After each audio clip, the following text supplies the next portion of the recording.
Hey, what's up, everybody? How y'all doing today? Well, baby, if you are Monique, you have just apologized to Oprah and Tyler Perry. But, baby, everybody asking Monique, why don't you tell a joke, baby? She told several. Baby, she said she wanted to apologize to Oprah and Tyler, but you know, Auntie Mo drag them up and down the opening night stage. I have to give him and Oprah Winfrey a public apology, and I'm going to give it right now tonight in front of you in Albany, New York. Oprah Winfrey and Tyler Perry, I want to apologize for telling y'all to suck my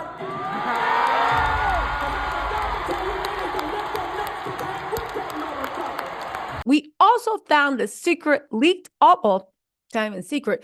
Everything Monique said on Club Shay Shay, baby, she leaked. She had her receipts ready. As a matter of fact, you know, on her opening night, she was out there giving Katt Williams his flowers. I would play the full audio, except for there's too many M words in there. You know, Monique definitely believes that ninja rhymes with ninja, but she did take a moment to be like, I want to give Katt his flowers. She actually said how she got hooked up with Katt. For all y'all saying, Monique, why don't you work on getting your career back on track? D.L. Hewley, she did. She said she saw Katt Williams on Club Shay Shay, right? Her and Mr. Sidney, because I will not be calling that man daddy. Her and Mr. Sidney, her manager, were watching Club Shay Shay, right? And you know, remember that part when what was it? Katt Williams was like, you know, but what if you on the field with them, right? You looking right at them at the 30-yard line or whatever. And you like, yeah, what's up, boy? What you got? What you got? It's me and you, boy. And he hiked his pants up, ready, assuming the position. And Monique said she was like, ninja. She said, I heard that ninja say, boy. I heard him say, a boy, right? She said she took a puff of her blunt and said, let me call this ninja, right? So she picked up the phone and called Katt Williams, which good for her. I thought Katt contacted her, but it don't matter. She said she picked up the phone and she was like, yo, Katt, I love you. I love you. I love what you're doing. I love you speaking truth to power. I love it, you know? And when I heard you say, come on, boy, what you got? You ready to play? Let's go, boy. When I heard you say that, I knew, yo, I knew, yo, Katt, can I come?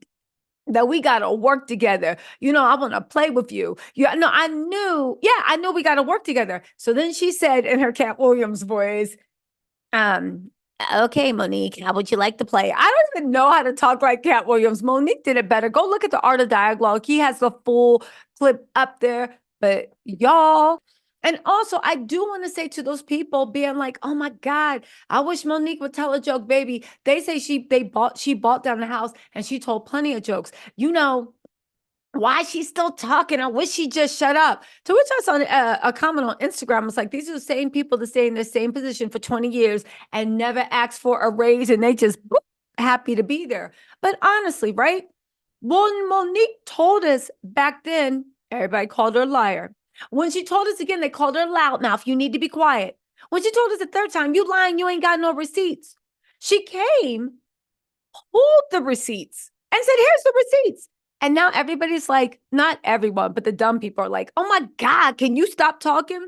At the end of the day, it's made me realize people want to hear, the people that want to hear the truth want to hear the truth. And the people that don't are being willfully ignorant. And at the end of the day, you can't argue with people being willfully ignorant because, like my daddy always said, if we are this old and people are still ignorant, still dumb, do you know how hard you have to work to be a certain age and still be dumb? That's dangerous. Stay away from those people because, baby, they have sacrificed heaven, hell, and earth and everything in their lives to be able to keep their head in the ground. Audio. I know Oprah is mad, but at the end of the day, I don't know. What can she do now?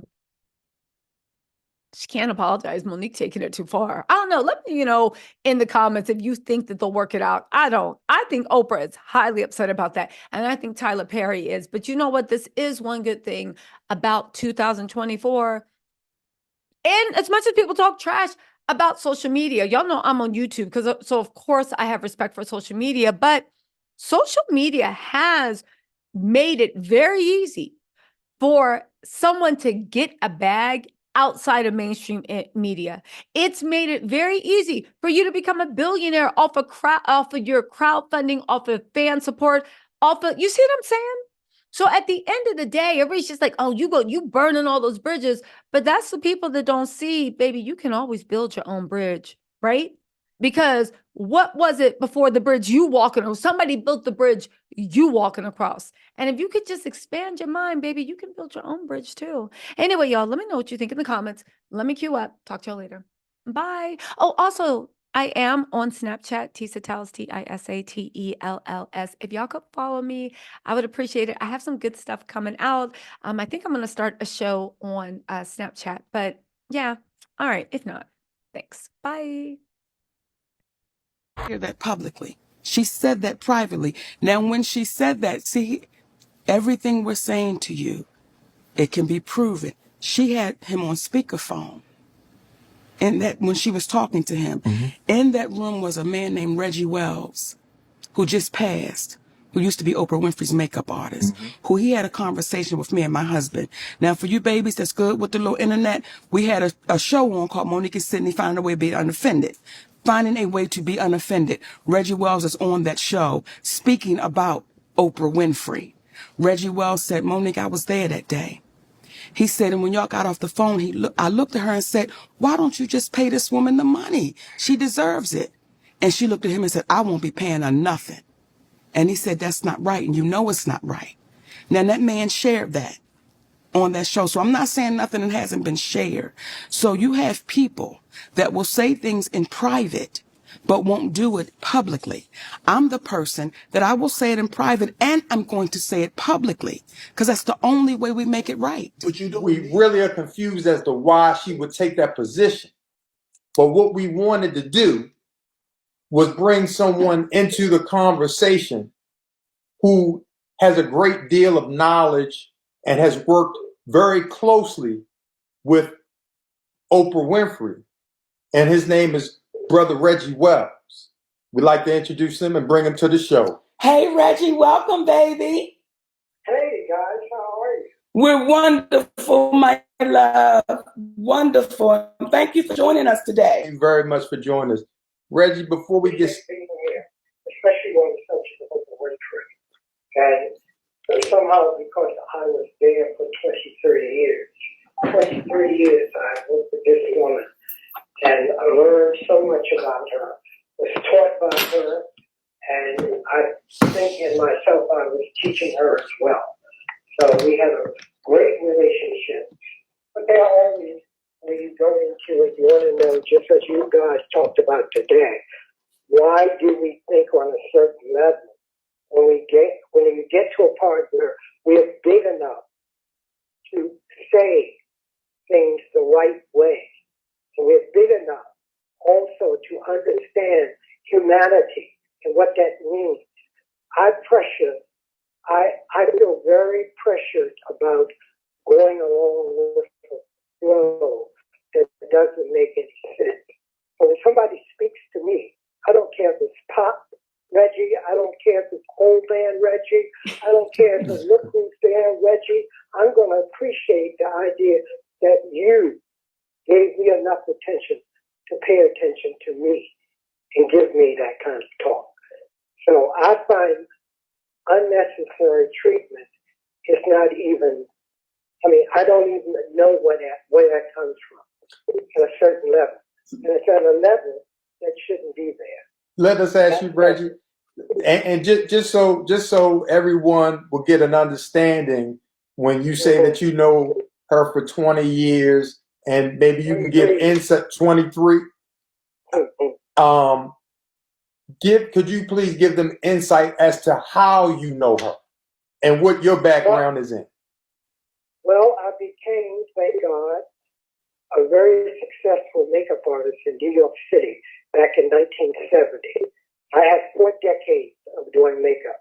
So if you name Lena Horne, you name Aretha Franklin, you name anyone that's been, Farrah Vaughan, I got to touch all these people, Beyonce, Whitney Houston, all these people. And I got ready in New York for the achievement that I was trying to do. I wanted to get in television. And here there was this woman from Baltimore, which I'm from Baltimore. Okay, Mom? Hey. Come on now. Baltimore City, too. Born and raised here, taught school here for 10 years Wow. in public school. So I got to know people and I got to understand. I was blessed by God to be able to paint and draw as a little boy. So I was lucky enough to get where I needed to get and do what I needed to do. And after that, the first Emmy ever awarded to a black man doing a makeup show was Reggie Wells. Come on now. First Emmy award to a talk show host, because there weren't any but two women at the time as big as Oprah and Sally Raphael. And that's the Emmy that I got nominated for 2 times and won an Emmy Award. And I'm telling you, there wasn't even a category at the time. They invented that category. And I never hear any kind of praise for somebody who's been around 4 decades. Let us ask you this, Brother Reggie. So with that knowledge and background and history, and you winning Emmy Awards with Oprah Winfrey, can you give us some insight to her mindset as to why you believe she... People do certain things, because I was there with Oprah in the beginning, right there in Baltimore. And I tried to see her in Baltimore on television when I was teaching school. The personality was a whole different personality, because it didn't have any kind of thing but a big goal in their head. They didn't have I don't think, the way to carry yourself or the respect. So I saw it change. I saw it change very quickly. I came in there with a degree. Oprah received her degree. And I came in there with a degree.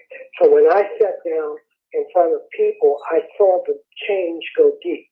I remember Bill Cosby said to her one time, a long time ago on stage, and he said, you're going to change when you get a certain amount of money. Right there in the audience. I'll never forget it. And she said, there are people tell me that. But, I don't think money changes you. I'm going to be just who I am. He said, oh, you're going to change. I never forgot it. You're going to change, and you're going to be very different from what you are right now. She said, well, yeah, I just feel if you're a jerk when you get money. Wow. So I guess we answered that question. Well, Reggie, because when I started the show and I said my feelings were hurt, because for me it was personal.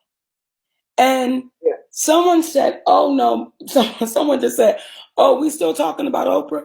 We have to, because here's a woman, and this is just my humble opinion.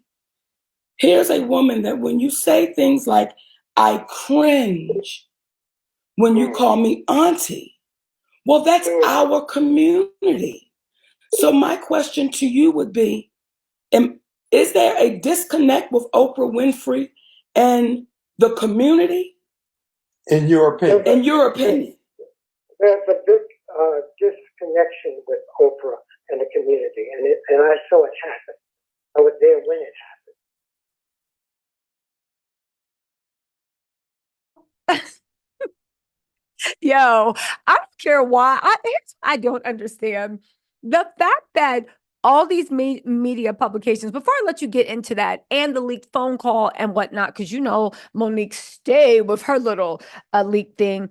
I do want to actually say that I find it funny that so many large media outlets are dismissing this as a blip, especially when it comes to Club Shay Shay. Maybe the Katt Williams interview, you could say, because let's be real, it was dropped at the beginning of the year. There wasn't anything else going on. People were bored. That said, Katt was magic. Shannon Sharpe's interviewing style, I love it. It was magic. It made basically history. I think this is the #1 podcast ever in history as far as views in a certain time frame. It's #1. Okay, fine. Then Monique dropped. You can't call Shannon a one-hit wonder anymore. What you gonna call him, a 2-hit wonder? You know that old saying. But So that happened. But a lot of media outlets are so salty where it's like, it's so stupid. It's what mainstream news media is finding out. People are, it's not the fact that people are hungry for the truth, because at the end of the day, we all understand Katt's given his experiences and his opinions. You can agree with it or not. You can believe it or not. But we can all agree that it is his truth as he sees it, right?